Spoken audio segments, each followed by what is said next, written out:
যশোরের ঝিকরগাছা উপজেলা নির্বাহী কর্মকর্তা ভূপালী সরকারের বদলির আদেশ প্রত্যাহারের দাবিতে মানববন্ধন করেছে স্থানীয় সচেতন নাগরিক সমাজ।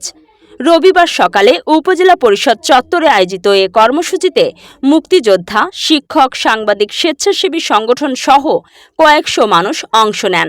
বক্তারা বলেন, কোন সরকারি কর্মকর্তার জন্য এরকম মানুষ রাস্তায় দাঁড়িয়েছে আমি আমার জীবনে দেখি নাই, অন্তত ঝিকরগাছাতে। একটা অফিসার কতটা জনপ্রিয় হলে সাধারণ মানুষ তার কাজ ফেলে এরকম রাস্তায় দাঁড়াতে পারে, নিশ্চয়ই কর্তৃপক্ষ দেখছেন।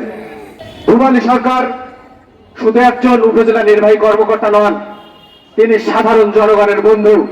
দায়িত্ব নেওয়ার পর থেকে ইউএনও ভূপালী সরকার সততা ও নিষ্ঠার সঙ্গে কাজ করছেন।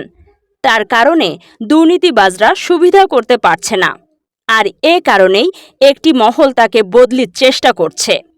মানববন্ধনে বক্তারা অবিলম্বে বদলির আদেশ প্রত্যাহারের দাবি জানান, অন্যথায় কঠোর কর্মসূচির হুঁশিয়ারি দেন তারা।